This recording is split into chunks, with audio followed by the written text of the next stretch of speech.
our guarantor would guarantee the bank's loan if the advertising income didn't match what we needed. And if the ratings were a 6.0, the guarantor stood to take a lion's share of the surplus. Literally millions of dollars, their reward for having assumed the risk. A 5.0 rating is relatively small compared to the 17.1 rating Baywatch had at NBC. But at the same time, LBS introduced me to Sid Vintage, who worked for Scotti Brothers. Scotti Brothers had a small television division whose only credit at the time was America's Top 40 with Casey Kasem. Eventually that show went from TV to radio, where it thrived for many years. Sid Sr. seemed like a perfect match for our needs. He had heard about the thrill of lifeguarding for 10 years at the dinner table from his son, Sid Jr. Sid Vintage Sr. took our proposal to his associates at Scotti Brothers Records, in particular to the head man, Tony Scotti. A week later, I got a call from Sid saying succinctly, "No thanks." With the exception of one man, Myron Roth, they were not interested in Baywatch. Luckily for us, Sid is not the sort of man who can easily be discouraged.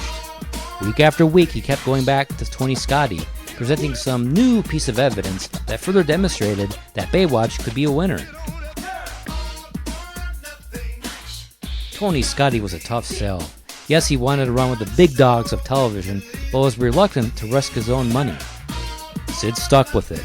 He set up meetings, he brought in the stars. Finally, Scotti Brothers, since renamed All American Television, signed on as our guarantor.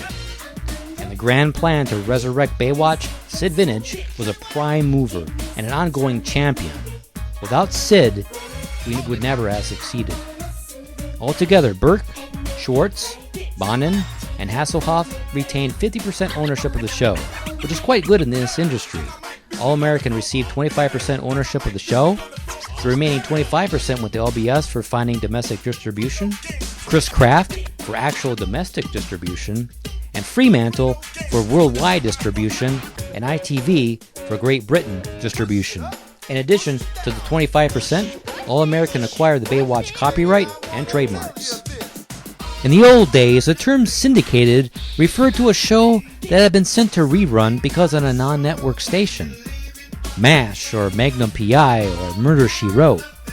But nowadays, reruns of shows that are broadcast off-network have become known as strip syndication. The new Baywatch was something altogether different and necessitated a new term. Rather than reruns, we are offering a never-before-seen, independently produced action-adventure show destined for a non-network station. The term we used to define the new Baywatch was first-run syndication. With the creation of the new Baywatch, purchasers of programming for independent stations suddenly had a choice. They could buy a first-run syndicated show with really great-looking women and buff guys for $400,000 per episode, or they could buy an often-seen rerun of The Cosby Show for $800,000. It's important to note, however, that Cosby was a proven commodity with relatively predictable ratings, while Baywatch was new and untested. The network affiliates are under contract to air the programming offered to them by their network. The independent stations, however, can buy any programming they believe their audience will watch. With Chris Kraft, we gained entry into 7 key markets out of 212.